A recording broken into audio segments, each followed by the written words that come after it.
सकाळीच कानावर बातमी पडली की डोनाल्ड ट्रम्प यांच्या टॅरिफ धोरणानं रुपया घसरलाय.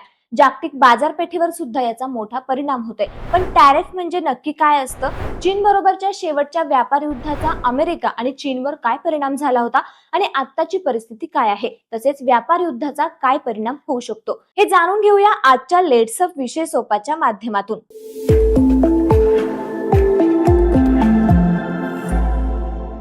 स्वतःला टॅरिफ मॅन म्हणून घेणारे अमेरिकेचे राष्ट्राध्यक्ष डोनाल्ड ट्रम्प यांनी आंतरराष्ट्रीय व्यापार युद्धाची ठिणगी टाकली आहे. त्यांनी कॅनडा आणि मेक्सिकोवर 25% आणि चीनवर 10% अतिरिक्त कर लादलाय.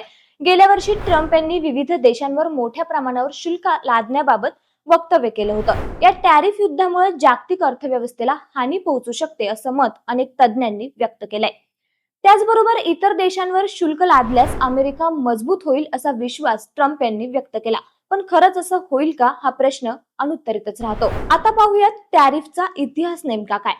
टॅरिफ ही संकल्पना जगाला नवीन नाही. पूर्वीचे राज्यकर्ते व्यापारी मार्गाने बंदरावर शुल्क लादून महसूल वाढवायचे.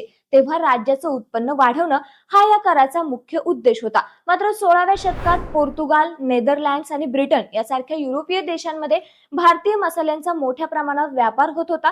या देशांनी भारतीय मसाल्यांवर प्रचंड शुल्क लादलं होतं. त्यामुळे युरोपमध्ये मसाल्यांच्या किमती वाढल्या होत्या. व्यापाऱ्यांनी मसाल्यांच्या पुरवठ्यावर नियंत्रण ठेवण्याचा आणि अधिक नफा मिळवण्याचा प्रयत्न त्यावेळी केला होता.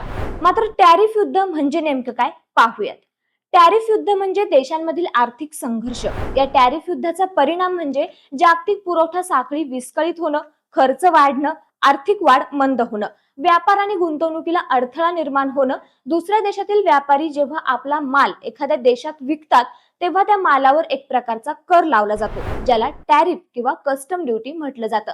साधारणपणे सर्वच देश असा शुल्क लावतात. त्याचा दर काही देशांमध्ये कमी तर काही देशांमध्ये जास्त असू शकतो. पण जेव्हा जेव्हा टॅरिफची चर्चा होते तेव्हा अमेरिकेचं नाव ठळकपणे समोर येतं, कारण अमेरिकेने टॅरिफचा वापर हत्यार म्हणून केलाय. जेव्हा इतर देशातील अनेक व्यावसायिकांना एखाद्या देशात आपला व्यवसाय करायचा असतो तेव्हा तिथली बाजारपेठ मोठी असणं साहजिकच आहे. असं असून देखील कोणत्याही देशाला टॅरिफ दर वाढवून स्वतःच्याच बाजारपेठेवर बोजा का वाढवावासा वाटेल?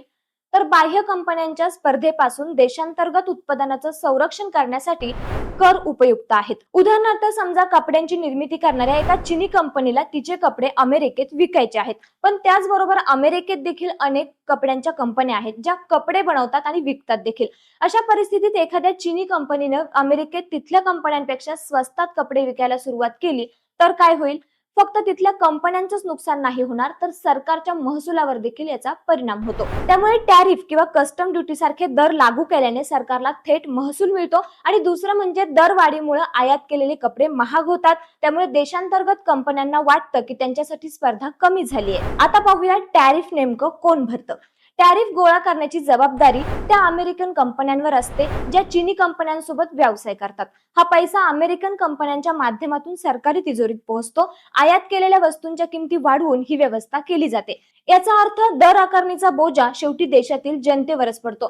तरी देखील अनेक जण टॅरिफचं समर्थन करतात. ते म्हणतात की जेव्हा परदेशी वस्तू महाग होतात तेव्हा देशांतर्गत ग्राहक एकतर त्या वस्तूंची खरेदी कमी करतात किंवा देशात बनवलेल्या वस्तू खरेदी करण्यास सुरुवात करतात.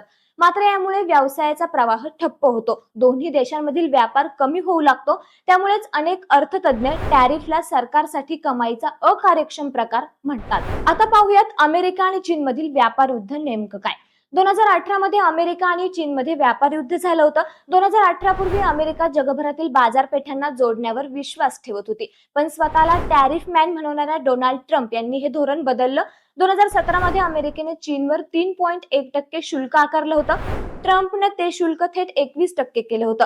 आणखी अनेक निर्बंध आणि करही लादले गेले. याला प्रत्युत्तर म्हणून चीनने अमेरिकेवरील शुल्क 8%वरून 21.8% केलं. या टॅरिफ युद्धामुळे 2018 मध्ये अमेरिकेतून चीनला पाठवल्या जाणाऱ्या वस्तूंमध्ये 60% घट झाली, तर 2019च्या पहिल्या तिमाहीत ती 19% कमी झाली होती. तर दुसरीकडे चीनमधून अमेरिकेत पाठवल्या जाणाऱ्या वस्तूंमध्ये 60% वाढ झाली. मात्र 2019च्या पहिल्या तिमाहीत ती 13% घसरली देखील होती. जेव्हा चीननं अमेरिकेतून पाठवलेल्या सोयाबीन आणि कॉर्नवर शुल्क वाढवलं तेव्हा अमेरिकन शेतकऱ्यांचं नुकसान झालं.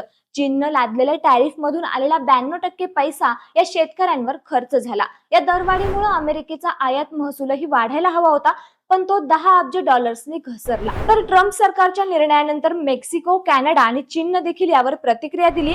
मेक्सिको आणि कॅनडानं अमेरिकन आयातीवर शुल्क लादण्याची घोषणा केली आहे. तर चीननं सांगितलंय की ते अमेरिकेला WTO अर्थात वर्ल्ड ट्रेड ऑर्गनायझेशन मध्ये घेऊन जातील आणि मुक्त व्यापार कराच्या उल्लंघनाचा मुद्दा उपस्थित करतील. त्याचबरोबर गरज भासल्यास अमेरिकन आयातीवर देखील सीमा शुल्क लावण्यात येईल. दरम्यान ट्रम्प यांचे निकटवर्ती आणि इतर विश्लेषकांचं मत समोर आले.